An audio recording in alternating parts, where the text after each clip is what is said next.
우리가 에베소서 오늘 5장 3절에서 14절 말씀인데, 특별히 이제 우리가 복음을 약속받았다면 우리가 그 삶을 이제 하나님 앞에서 살아가야 하는데, 말씀 먼저 한 구절 우리가 보고 좀 시작하면 좋을 것 같습니다. 죄를 분명하니 곧 은혜와 더러움과 고생과 무상승배와 주술과 원수되는 것과 은혜와 시기와 은혜와 당신는 것과 은혜와 인간과 기회와 술 취함과 강함과 도도와 같은 것들이나 전에 너희에게 경계하고 같이 경계하노니 이런 일을 하는 자들은 하나님의 나라를 무엇으로 받지 못할 것이요. 네, 우리가 이 말씀을 생각할 때 이제 이 음행에서부터 방탕함까지의 이 목록, 10가지 목록이 나와 있죠. 이 목록은 육체의 일이라는 사실이고, 그것은 또 감출 수 없는 분명한 일로 우리의 삶에서 드러난다는 것이죠. 중요한 것은 이런 일을 행하면 우리가 하나님의 나라를 유업으로 받지 못한다. 하나님의 나라를 유업으로 받지 못한다. 이 표현이 무엇인지 이제 알아야 저희가 오늘 말씀을 좀 이해할 수 있습니다. 비슷한 말씀을 제가 하나 더 보여드리죠. 오늘 본문인데요. 같이 공동합니다. 너희도 정녕 이것을 알거니와 음행하는 자나 더러운 자나 탐하는 자 곧 항상 불패자는 다 그리스도와 하나님의 나라에서 기업을 얻지 못하리니. 그래서 조금 전에 갈라디아서도 그렇고 이 에베소서도 다 사도 바울의 저작이라는 것을 여러분이 알고 있습니다. 사도 바울이 두 개의 매우 비슷한 표현에서 좀 이전과 좀 달라진 게 있죠. 우선 목록이 3개로 줄어들었습니다. 음행하는 자, 더러운 자, 탐하는 자. 그 다음에 이 3가지를 하나로 정리하고 있습니다. 그게 뭐죠? 네, 이것이 바로 우상숭배라는 것이죠. 종래의 우상숭배는 뭐 산소 가서 절한다, 장례식 가가지고 죽은 사람한테 절한다, 뭐 이런 것들을 우리가 생각을 했어요. 근데 성경에서 이런 일들을 행하는 사람들을 우상숭배로 규정하고, 그리고 그 사람들은 하나님의 나라에다 하나 더 붙였죠. 그리스도와 하나님의 나라. 같은 겁니다. 근데 병행 구절을 좀 이해한다는 거예요. 거기서 뭘 얻지 못한다? 기업을 얻지 못한다. 그러면 이제 우선 하나님의 나라에서 기업을 얻는다라는 표현이 여기 나와 있어요. 하나님의 나라에서. 그러니까 여기서는 기업이 목적어죠. 조금 전에 있었던 구절에서는 뭐가 목적어입니까? 하나님의 나라가 목적어죠. 하나님의 나라를 유업으로 받지 못한다. 두 개의 매우 유사한 표현입니다. 하나는 하나님의 나라 자체를 내가 유업으로 받는다는 거고, 다른 하나는 하나님의 나라에서 기업을 받는다는 겁니다. 이 두 가지 말은 사실은 동일한 표현이다라는 걸 우선 여러분이 아셔야 돼요. 뭔가 우리가 받는다는 겁니다. 그럼 이제 이 의미를 좀 우리가 생각해 봐야 될 것 같아요. 이런 행위의 목록들을 행하면 죽어서 지옥 간다는 말인가? 그렇다면 우리 뭐 다 가겠죠. 그죠? 안 갈 사람 있습니까? 죽어서 지옥에 간다는 말은 아닙니다. 우리의 천국과 지옥은 그렇게 결정되지 않아요. 그렇다면 이 말은 무슨 말이에요? 하나님의 나라를 유업으로 갖는다라는 말은 무슨 말인가? 그것은 이 세상에서 우리에게 약속된 것들을 못 얻는다, 이런 얘기죠. 자, 한번 이런 비유를 좀 들어보겠습니다. 최근에 우리는 신씨 일가가 그 기업을 승계하는 과정에서 마찰이 있었던 걸 압니다. 그 두 아들이 있죠. 그죠? 신, 땡땡. 두 아들이 있는데, 그 두 아들 중에 한 아들이 기업을 차지합니다. 그죠? 이게 바뀔지, 다시 바뀔지 모르겠습니다만은, 한 아들이 기업을 유업으로 상속받게 되고, 한 아들은 받지 못합니다. 둘 다 아들인 건 맞습니다. 둘 다 그 아버지의 혜택을 누릴 수 있는 자격이 있는 건 맞아요. 그러나 둘 다 그 유업을 소유하지는 못한다. 좀 제가 이렇게 설명을 드립니다. 여러분들이 똑같이 교회에 다닙니다. 똑같이 예수님을 믿는 것 같습니다. 겉으로 제가 볼 때는 큰 구분이 가진 않습니다. 그러나 분명히 성경에서 하나님이 우리에게 주셨다고 하는 그 어떤 것, 그것을 우리는 하나님의 나라라고 좀 추상적으로 표현했습니다. 그것을 우리가 유업으로 갖는다는 거예요. 즉 유업이라는 것은 다른 조건이 아니라 자녀면 받는 것입니다. 그렇죠? 자녀에게 주어질 것이 약속되는 겁니다. 그런데 자녀이기 때문에 무조건 주어지는 게 아니라 그 자녀들이 이러한 일을 하면서 살아갈 때는 그것이 유업으로 주어지지 않고 유보된다. 하나님의 수많은 백성들이 있는데 그들이 이 세상에서 하나님이 유업으로 주신다고 하는 그 어떤 것, 그것을 우리가 어디서 이미 배웠죠? 에베소서 1장에서 3장까지 해서 이미 배운 것 같아요.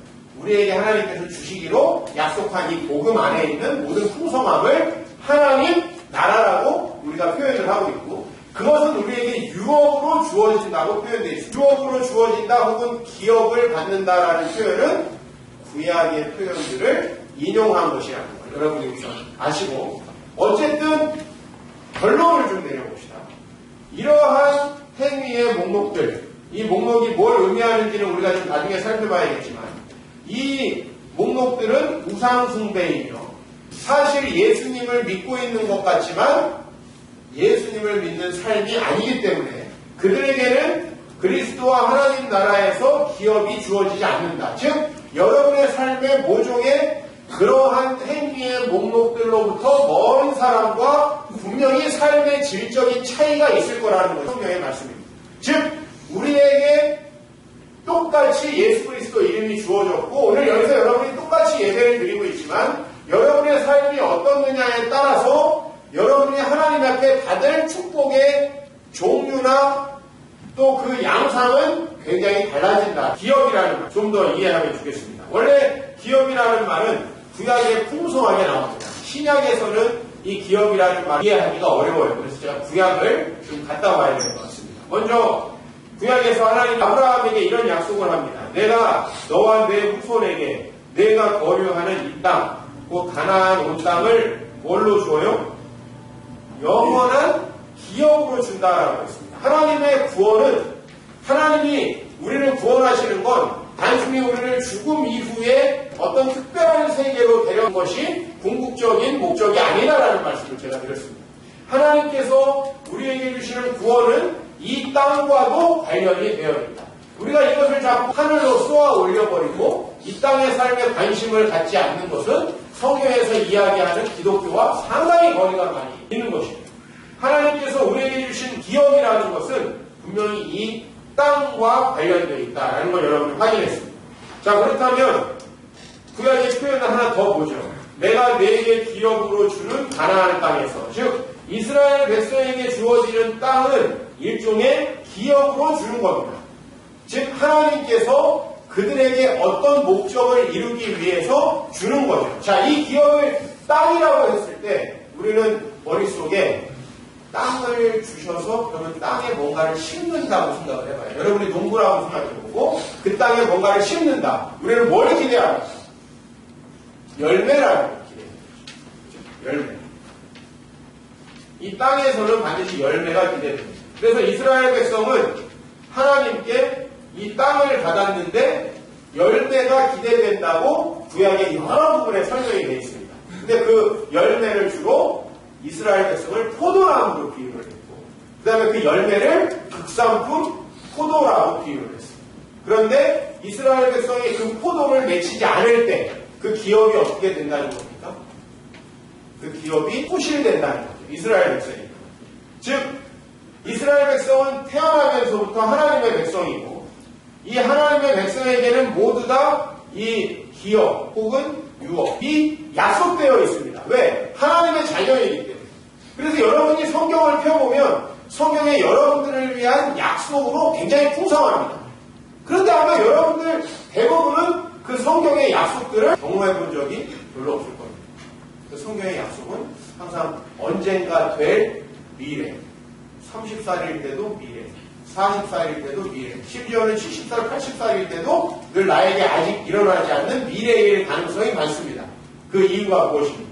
약속이 되었는데 우리가 아직 그것을 소유하지 못하기 때문입니다. 그러므로 성경이 여러분 점점 더 믿어지지 않을 겁니다. 하나님의 약속을 소유하고 누리지 못하는 사람은 성경이 좀 믿어지지 않습니다. 왜? 남의 이야기로 들릴 테니까요. 한 번도 나에게는 이루어지지 않을 테니까요. 그러니까 우리는 예수를 믿으면서도 세상에서 살아갈 방법을 찾게 됩니다. 왜요? 아니, 하나님의 약속은 나에게 잘 안 이루어질 것 같으니까 하나님의 뜻대로 살기보다는 세상의 방식으로, 세상의 처세술로, 세상의 자기개발서로 내 삶을 살아가야 되겠다. 이런 생각을 하겠죠. 구약의 땅은 바로 열매를 요구하듯이 이것을 영적으로 해석해보면 하나님의 백성에게 주어진 땅에서 하나님은 영적인 열매를 우리에게 구합니다. 이 열매는 뭡니까?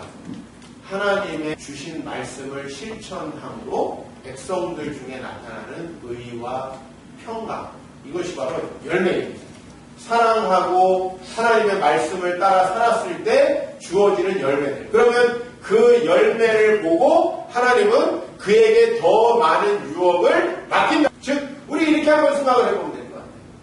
내가 어떤 기업을 하는데 내 자녀가 여럿 있어요. 근데 누가 이 기업을 맡을 자로 합당하냐라고 하는 것을 그 자녀들에게 시험해 보는 겁니다. 그래서 여러분들에게 뭘 주냐면 하나님의 말씀을 주신 겁니다. 그러면 내가 하나님의 자녀로서 이 말씀을 따라 살아가느냐 살아가지 않느냐 하는 결과물들이 나오겠죠. 그 결과물들을 통해서 하나님은 우리의 삶에 약속한 저 하나님의 나라를 풍성하게 이루어 주신다는 겁니다. 여러분 이것을 경험해야 이게 진짜 기독교입니다. 그래서 이 땅은 구약시대에 매우 소중하게 여겨졌어요. 그래서 땅과 관련된 희년이라고 하는 독특한 제도도 있었죠. 이것은 바로 이 땅이 절대로 남에게 넘어가지 않게 하기 위해서 이 땅을 혹시 가난할 때 남들에게 팔았더라도 매 50년이 지날 때마다 그 땅은 원주인에게로 돌아가는 거죠. 우리나라처럼 한 번 팔면은 뭐 일제시대에 자기가 접수했건 비리로다가 받았건 영구적으로 그 사람 땅이 아니에요. 그 땅은 다시 원주인에게로 돌아간다. 그것이 희년이에요. 이것이 우리 사회에서는 잘 이해가 되지 않는 제도이지만 이 땅은 항상 믿는 자들에게, 그래서 이 희년이 우리의 부동산 제도를 얘기하는 게 아니라 우리에게는 항상 우리에게로 돌아올 땅이 있다는 겁니다. 하나님의 기업이 있다는 겁니다. 근데 우리가 그 기업을 잘 누리지 못하고 있다라는 것을 제가 말씀을 드립니다. 심지어는 이제 조금 구약 성경을 쭉 보다 보면 이스라엘 백성에게 준 땅만 기업이 아니라 이스라엘 백성 자체가 뭐가 돼요? 기업이라고 표현되고 있어요. 이스라엘 백성 자체가. 그러니까 이스라엘 백성의 삶 자체가 하나님의 기업이라는 표현을 받게 됩니다. 그래서 결국은 여러분 이 기업이라는 것은 무엇이냐라는 것입니다. 그 기업은 바로 우리가 하나님 안에서 결국은 누릴 수 있는 모든 것. 하나님의 백성으로 부르심을 받은 성도들이 하나님의 통치 가운데 살아가는 축복된 삶을 이 세상과 내세에서 누리는 것을 이야기하고 있어요. 즉, 지금 이스라엘 백성은 땅이 없던 백성이었죠. 구약 시대 때. 근데 그들이 하나님의 백성이 됨으로 그들에게 뭐가 주어졌어요? 땅이 주어진 것처럼 여러분들은 하나님이 없을 때 마치 땅 없이 유리하던 이스라엘 백성이었는데 하나님께서 여러분들에게 예수 그리스도를 믿게 하시고 하나님의 백성이 되게 하시고 이제는 여러분이 그 하나님 안에서 이 세상에서는 도저히 누릴 수 없는 구약의 마치 땅, 기업과 유사한 형태의 하나님 나라라는 땅을 받게 된다는 거죠. 이것은 여러분이 예수를 믿고 교회에 나오기 때문에 자동적으로 주어지는 게 아니에요. 여러분들에게 그 땅이 약속된 거예요. 약속된 것을 누리기 위해서 우리에게 뭐가 필요하다는 거예요? 다시 앞으로 돌아가서 이러한 삶을 살지 말아야 할 의무가 생기는 거예요. 이러한 삶을 계속 살면 다시 말씀드려요. 하나님의 나라가 유업으로 주어집니까? 안 주어집니까? 안 주어진다는 거예요. 이것을 아주 좀 거칠게 대충 말하면 이 세상에서 어떤 하나님을 믿기 때문에 우리에게 주어지는 유익들을 풍성하게 누리지 못한다는 거예요. 마치 내가 재벌의 아들인데 재벌의 아들이기 때문에 누릴 수 있는 것들을 하나도 못 누린다는 거예요. 내가 하나님의 백성이고 예수 그리스도의 구속받은 백성임에도 불구하고 성경에서 얘기한 그 풍성한 약속들이 하나도 이루어지지 않는다. 오늘 그래서 사도 바울은 단순히 좀 음란하게 살지 마세요. 좀 깨끗하게 사세요. 욕심 좀 부리지 마세요. 이 얘기를 하는 것이 아닙니다. 다시 우리 오늘 본문으로 가죠. 그러한 일을 행하는 자들은 하나님의 나라에서 기업을 얻지 못하기 때문에 우리가 하나님의 백성이 되었지만 우리는 이러한 행위의 목록들에 나타나는 일들을 행하지 말고 하나님의 말씀대로 행해야 정말 하나님께서 우리에게 주시는 그 약속을 풍성하게 누리는 삶을 살아가게 된다는 거예요. 예수를 믿으면서도 걱정과 염려가 날 떠나지 않는다. 예수를 믿으면서도 악한 생각과 음란함이 나에게 떠나지 않는다. 예수를 믿으면서도 다른 사람을 정죄하고 정말 내 안에 있는 분노가 표출되면 날 떠나지 않는다. 예수를 믿으면서도 온갖 세상의 욕심과 쾌락에 대한 욕망들이 날 떠나지 않는다. 그렇게 살면 여러분들 이 땅에서 예수를 믿은 유익이 없다는 거예요. 그래서 오늘 사도 바울은 분명히 이것을 여러분의 삶과 연결하고 있어요. 여러분의 삶이 어떻느냐에 따라서 여러분의 삶은 훨씬 더 하나님이 약속한 것으로 풍요로워질 수 있다라고 하는 것이 성경의 약속이다. 그럼 왜 우리는 이것을 항상 미래형으로 누려야 하는가? 실제로 우리의 삶에 이것을 누릴 수 있는 여러분 되시기를 주의 이름으로 축원합니다. 이것을 예수님께서는 무엇으로 표현하셨냐 하면 하나님의 나라라고 표현하셨어요. 이 기업을. 그래서 사도 바울이 하나님의 나라를 유업으로 받는다라고 이렇게 설명을 한 거예요. 예수님께서 이 세상에 오셔서 전하신 복음, 이제 우리 교회 다니는 분들은 이게 너무 익숙하겠죠. 회개하라, 천국이 가까웠느니라. 회개하고 하나님의 복음을 믿어라. 이 말씀 여러분들이 너무 익숙하죠. 우리가 왜 하나님의 나라라는 것을 소망해야 합니까? 여러분이 이 땅에서 풍성하게 살아갈 수 없다는 게 이미 증명됐기 때문이에요. 우리는 뭔가 새로운 종류의 삶이 필요한데 그 새로운 종류의 삶은 우리의 진정한 회개를 통해서 예수가 우리의 주인 되신 삶을 살아갈 때 가능하다. 예수가 우리 주인 되신 삶이 바로 하나님 나라고 그것이 새로워진 삶인데 그 새로워진 삶은 여러분에게 이 땅에서 누리는 천국이라는 형태로 주어질 거라는 거예요. 예수님의 첫 번째 설교로 신약 성경에 소개되는 것이 바로 팔복이라고 하는 거예요. 팔복. 그래서 팔복의 내용이 이렇게 되어 있습니다. 먼저 이게 첫 번째예요. 심령이 가난한 자는 복이 있나니 천국이 그들의 것이며 세 번째가 뭐예요? 온유한 자는 복이 있나니 그들이 땅을 기업으로 받을 것이며 그 다음에 여덟 번째가 의를 위하여 박해를 받는 자는 복이 있나니 천국이 그들의 것이다. 자, 이 표현을 왜 제가 가져왔냐면 먼저 이게 첫 번째고 마지막이에요. 이 앞에는 다 뭐가 나옵니까? 하나님의 나라를 받을 수 있는 자의 소양, 성품, 조건이 나오죠. 어떤 자가 하나님 나라를 이 땅에서 누릴 수 있어요? 심령이 가난한 자. 그게 뭔지 우리가 설명하는 건 오늘 주제를 벗어납니다. 심령이 가난한 자, 온유한 자, 그리고 여기에서는 의를 위하여 박해를 받은 자. 이 외에도 화평케 하는 자, 그죠? 의에 줄이고 목마른 자, 기억나시죠? 애통하는 자. 이런 자들이 결국은 하나님의 나라를 받게 된다는 것이에요. 그러면 이들이 받게 될 천국이라고 하는 것이 여러분 내세는 아니라고 제가 말씀을 드렸어요. 그죠? 내세까지 포함된 하나님 나라라는 어떤 매우 추상적인 개념입니다. 그런데 이 하나님의 나라란 바로 뭘로 다시 표현되냐면 3번에 보니까 뭘로 표현돼요? 기업으로 받을 땅이라고 표현되죠. 기업으로 받을 땅. 이것은 바로 구약에서 이스라엘 백성이 땅을 기업으로 받지 않았느냐라고 하는 땅을 기업으로 받았다. 이 표현이에요. 그래서 이 땅은 우리에게 너무나 풍요로움과 우리에게 기쁨을 가져다주는 땅이기도 하고 우리에게 복이며 선물이에요. 동시에 이 땅은 우리에게 뭘 요청하죠? 사명을 요청해요. 어떤 사명? 그 땅에서 하나님의 말씀대로 살아갈 사명을 요청해요. 즉 여러분들이 예수를 믿고 복을 받으면서 동시에 사명을 멀리할 수 있는 방법은 없어요. 제가 여기 분명히 말씀을 드리는데요. 나에게 주어진 사명을 감당하지 않고 복을 받으려면 여러분은 종교를 잘못 찾아오신 거예요. 그런 종교는 나가면 많이 있어요. 기독교는 이 땅 자체가 우리에게 선물이죠. 이스라엘 백성에게 땅 자체가 얼마나 좋은 거예요. 애국에 종살이를 하고 있었는데. 그러나 그 땅은 동시에 뭘 요청해요? 그들에게 사명을 요청해요. 하나님의 말씀을 따라 하나님을 사랑하고 이웃을 사랑해야 되는 삶을 요청해요. 그래서 여러분들이 그 삶을 살지 않은 채로 복을 받을 수 있는 방법이 없다는 거예요. 그래서 저는 성도님들이 불쌍한 생각이 들어요. 왜?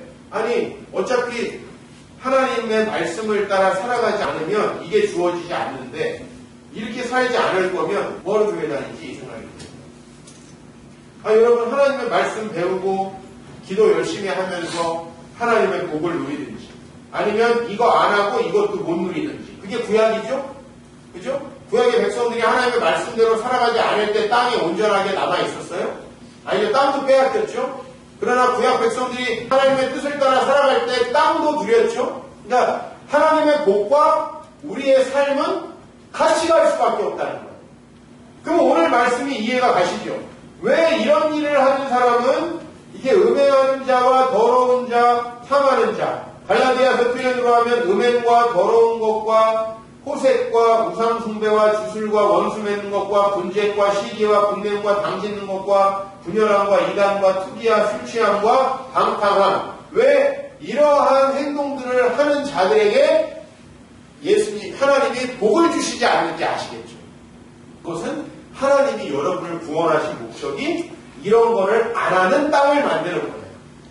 이런 걸 안 하는 땅을 만들므로써 우리뿐만 아니라 이 세상에 하나님이 다스리시는 땅을 만드는 거예요. 그게 우리를 창조하시고 우리를 구원하신 목적이기 때문에 이것과 더불어 하나님의 저주가 임하죠. 그게 바로 하나님 나라를 유업으로 받지 못한다는 거예요. 반대로 이것과 더불어 이것을 안 하는 것, 이것을 안 하는 것과 더불어서 뭐가 있겠어요? 당연히 여기 심령이 가난한 자, 온유한 자, 의를 위하여 박해를 받는 자에게 뭐가 있어요? 복이 있는 거예요. 그게 하나님 나라예요. 그러므로 여러분, 저는 오늘 여러분들이 신앙생활을 할 것인지 말 것인지 결단해야 된다고 생각합니다. 하나님의 뜻을 따라 정말 신실하게 할 건지 아니면 아예 안 할 건지 둘 중에 하나만 해야지 목사님 저는 대충 할래요. 이거 굉장히 불행한 거예요. 혜택도 못 누리면서 의무만 간다. 좀 재밌게 표현해 볼까요? 연회비는 내면서 혜택은 못 받는다. 연회비는 내면서. 여러분 그런 어리석은 일 하지 않을 거 아니에요. 사도 바울은 결코 우리에게 착하게 살아라 이런 얘기를 하고 있는 게 아닙니다. 하나님의 백성인데도 하나님의 유업을 누리지 못하는 것을 매우 안타깝게 여기고 있다라는 것입니다. 그래서 사도 바울은 이런 이야기들을 하고 있어요. 오늘 세 가지로 우리의 행위를 정리하는데 음행, 더러운 것, 탐욕이에요. 이게 무엇인지 자세히 설명드릴 시간은 없지만 여러분 우리가 이것들을 특징 지을 수 있는 게 있어요. 그게 뭡니까?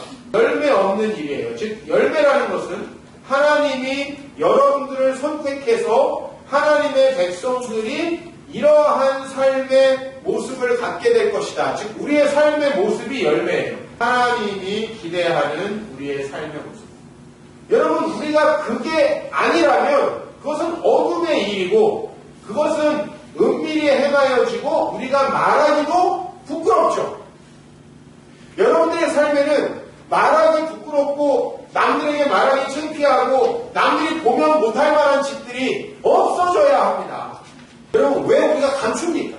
지난주에 강남의 어떤 룸사롱에서 장부를 숨긴 것이 들통났다는 신문기사가 나왔어요.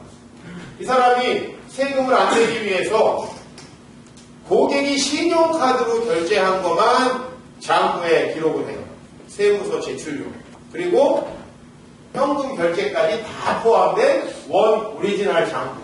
이것은 그 룸사롱 안에 두면 혹시 걸릴 수도 있을 것 같으니까 1km 정도 떨어진 곳에다가 별도의 사무실을 만들고 그곳에서 관리를 했어요. 어떻게 걸렸는지 모르겠는데. 그래서 걸렸어요. 왜 우리는 장부를 2개를 만들고 하나를 굳이 숨기려고 하죠? 왜 우리는 다른 사람들 앞에서 말하는 것과 내가 혼자 혹은 은밀하게 있는 중에 말하는 것들을 다른 사람에게 공개하기가 어렵습니까? 왜 그렇습니까? 그래서 우리가 우리의 삶의 열매가 하나님이 기대하시는 모습이 아니기 때문에 그러한 것들이 바로 오늘 여기에 세 가지로 표현된 거예요. 음행과 더러운 것과 탐욕. 이것은 뭐 대단하게 무슨 음란한 거 또 여러분 뭐 엄청난 더러운 것들, 더러운 짓들, 그러니까 뭐 마약하고 그 다음에 수십억 대의 도박을 하고 무슨 탐욕, 막 다른 사람 걸 도둑질하고 꼭 이런 걸 얘기하는 게 아닙니다. 하나님 앞에 우리가 신실하게 행할 수 없는 일들, 다른 사람 앞에 공개할 수 없는 일들, 우리 안에 내밀히 자리 잡은 잘못된 생각들과 은밀한 죄악들을 이야기하고 있어요. 그런 것들은 안 된다는 거예요. 또 우리의 말을 지적합니다. 누추함과 어리석은 말이나 희롱의 말은 마땅하지 아니하니 감사하는 말을 하라. 말에 대해서 4장에서도 이야기했는데 5장에서 다시 이야기를 하고 있어요. 그리고 누구든지 헛된 말로 너희를 속이지 못하게 하라 라고 되어 있어요. 헛된 말로 우리를 속이지 못하게 할 뿐만 아니라 그런 사람들과 함께하는 자도 되지 말라. 요즘 여러분 이 세상의 특징이 뭡니까? 더러운 일들을 행하면서 그것을 이제 정당화하는 것까지 하고 있어요. 여러분 제가 이런 예로 동성애를 들기 싫습니다. 왜? 동성애라는 예를 들어버리면 동성애 이외의 다른 것들은 다 뭐 그렇게 나쁜 짓이 아닌 것처럼 이렇게 생각을 하더라고요. 동성애 말고 나쁜 짓들은 엄청나게 많습니다. 근데 동성애를 제가 기억나는 예를 들어볼게요.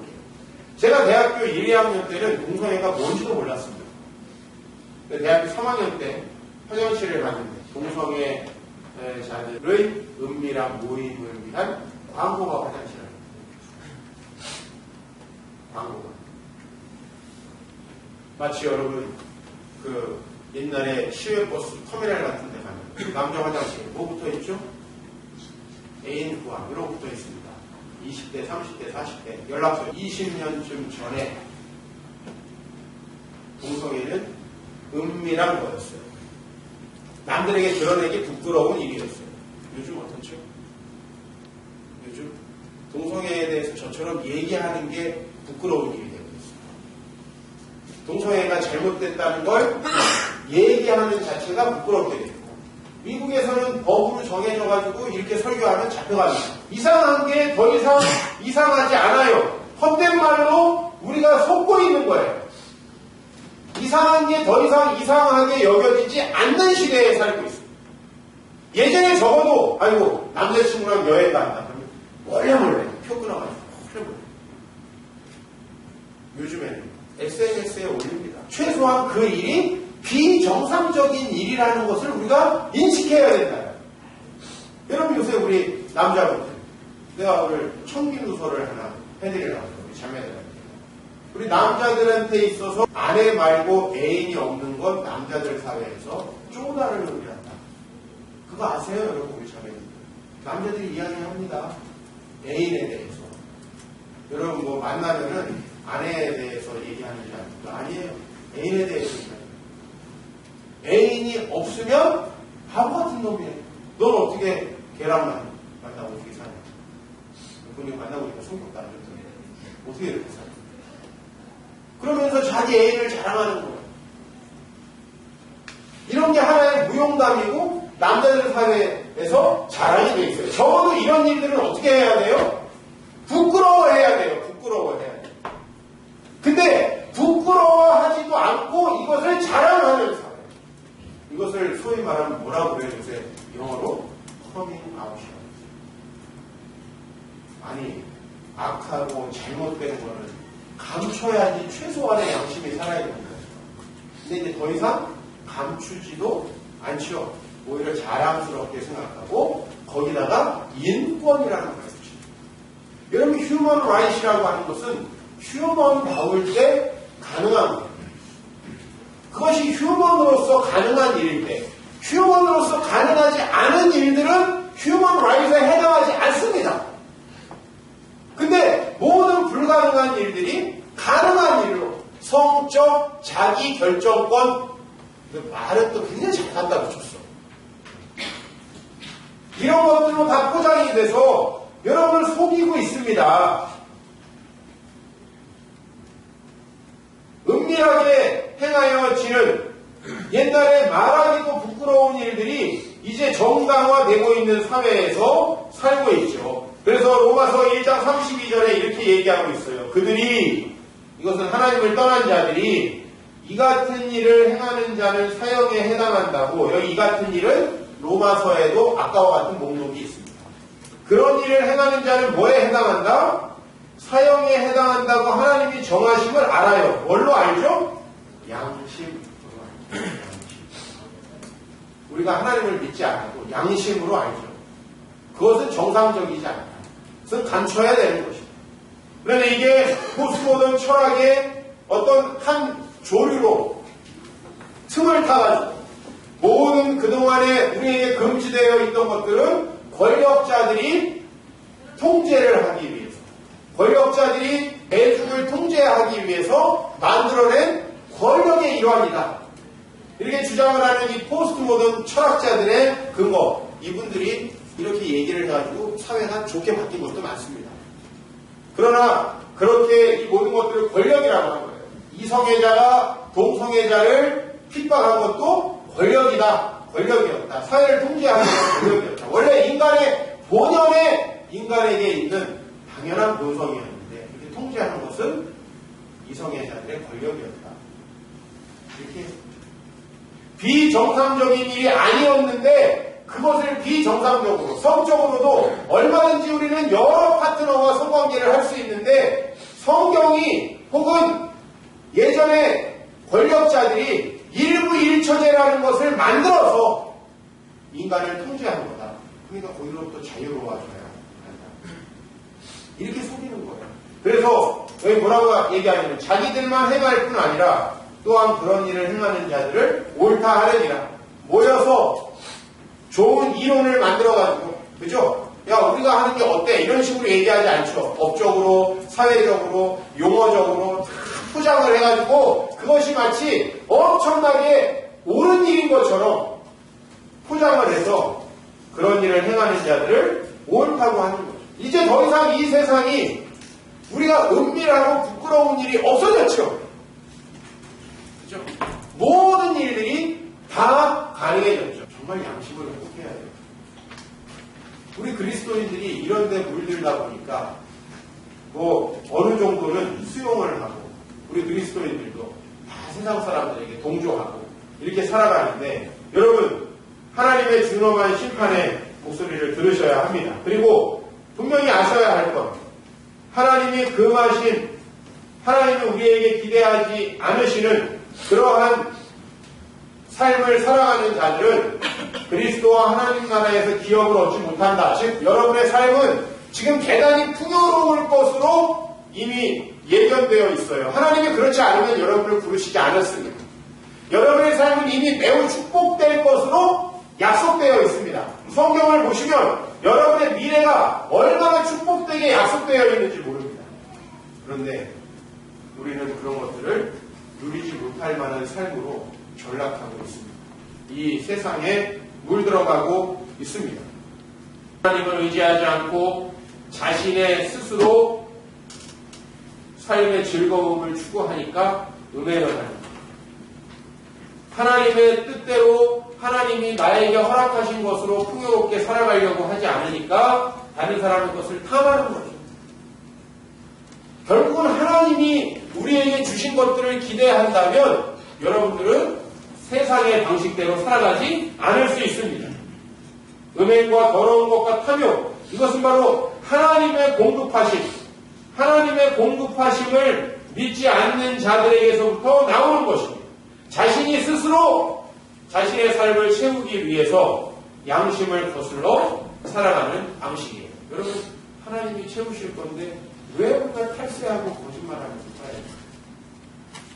이건 하나님을 믿지 못하기 때문에 나오는 현상이에요.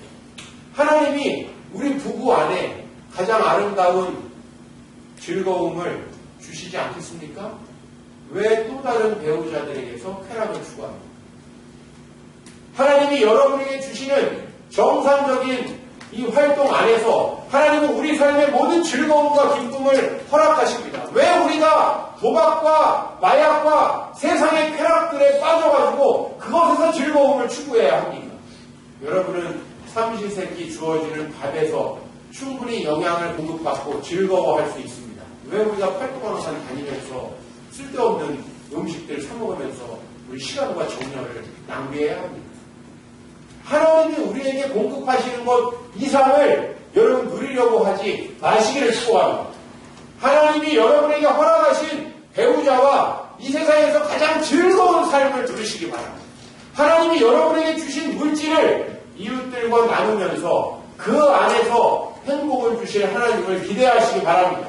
세상 사람들을 바라보면 더 벌어야 될 것 같고 지금 내가 하나님께 드리기는커녕 더 거짓말을 해서라도 많은 걸 추구해야 한다는 생각이 여러분에게 들 거예요. 그건 거짓말이에요. 그건 속어입니다. 그렇게 속지 말라고 오늘 본문 말씀이 이야기하고 있지 않습니까? 누구든지 헛된 말로 너희를 속이지 못하게 하라. 하나님이 우리에게 공급하시는 것으로 충분합니다. 많은 남자들이 이야기를 합니다. 아내와 목사님 성적인 만족이 없습니다.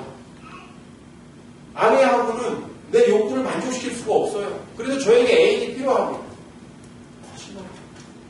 우린 충분히 그 안에서 서로 노력해서 아름다운 가정을 이룰 수 있습니다. 목사님, 제가 이 정도의 돈으로는 생활이 안 됩니다. 거짓말이에요. 이 세상 사람들은 탐욕을 추구하다 보니까 부족한 거예요. 우리는 지금도 충분히 나눠줄 만큼 부유합니다. 그러나 주위 사람과 비교하고 더 많은 것들 누리는 사람과 비교해 보니까 나는 더 있어야 돼요. 더 많은 걸 추구해야 되는 거예요. 더 많은 걸 가져야 되는 거예요. 그런 욕망 속에 우리가 하나님 나라를 잃어버리고 죽어간다고 하는 사실. 하나님은 여러분들을 복 주시기 위해서 부르셨습니다. 믿으십니까? 하나님의 말씀을 따르는 것은 여러분에게 분명히 복을 가져다 줍니다. 오늘 그래서 에베소서 이렇게 말하고 있어요. 너희가 전에는 어둠이었지만 이제는 주 안에서 빛이 되었다. 그러므로 빛의 자녀들처럼 행하라. 이 빛은 하나님을 이야기하는 용어예요. 하나님. 그러므로 하나님의 자녀가 되었다라는 뜻이고 이 빛의 열매라는 것은 하나님의 형상을 따라 살아가는 삶의 열매예요. 하나님의 선하심과 하나님의 의로우심과 하나님의 거짓이 없이 정직하고 진실하심 그 삶을 따라서 우리가 살아갈 때 바로 우리의 삶이 아까 처음에 여러분들에게 약속드렸죠. 하나님의 나라를 유업으로 받는다. 이것이 얼마나 소중한 것인지. 하나님의 나라의 기업. 이것은 좀 이렇게 정리를 하면 돼요. 성경에 여러분에게 약속된 모든 것들이 실제로 여러분의 삶에 이루어진다. 이렇게 보십니다. 그게 하나님입니다. 성경에 여러분에게 미래형으로 약속되었던 것들이 현재형이 되고 이게 과거형이 되고 그래서 우리는 그 복을 다른 사람들에게 이야기할 수 있게 되는 것입니다. 저에게 만약에 그런 인생의 문제가 해결된 경험이 없다면 저는 절대 목회를 하지 않았습니다. 왜? 나도 내 인생의 문제가 해결되지 않았는데 누구한테 이걸 믿으라고 내가 이렇게 소리 지르며 전달할 수 있겠습니까? 그죠? 내가 만약에 경험을 안 하고 이렇게 전달할 수 있다면 저는 연기자를 해도 충분하겠죠. 저는 절대 그렇게 할 수 없었을 것입니다. 내 문제도 다 해결하지 못한 종교를 다른 사람에게 믿으라고 강요한다? 천만의 말씀. 그건 불가능할 거예요. 그러나 하나님의 기업을 얻는 그 풍성함이 얼마나 놀라운 것인지 저는 100%는 아니지만 경험했고 여러분들과 공유하고 싶습니다. 우리 일주일 동안 이런 고민을 하면서 좀 살아가면 좋을 것 같습니다. 우리 마지막 말씀 한번 오늘 본문 10절 말씀인데 같이 읽어보면 좋겠습니다. 주를 기쁘시게 할 것이 무엇인가? 네, 우리 무엇을 고민하며 또 한 주를 시작하겠습니다. 무엇을 고민하며 여러분의 삶은 무엇을 소망하면서 여러분 세상 것들 다른 것들 소망하면 그것이 이루어집니까? 그건 이루어지지 않아요. 그러나 우리가 이것을 소망하며 살아가면 다른 것은 이루어집니다. 주를 기쁘시게 할 것이 무엇인지. 아니, 교회 나왔으니까 됐지. 이게 아니라 주를 기쁘시게 할 것이 무엇인지 고민하면서 이번 한 주를 시작하면 좋겠습니다. 여러분의 삶의 현장에서 주를 기쁘시게 할 것이 무엇인가를 고민하시길 축복합니다. 그렇게 여러분의 하루하루를 채워가시길 바랍니다. 그러면 분명히 약속된 하나님 나라의 복이 분명히 여러분에게 현실화 되리라 믿습니다.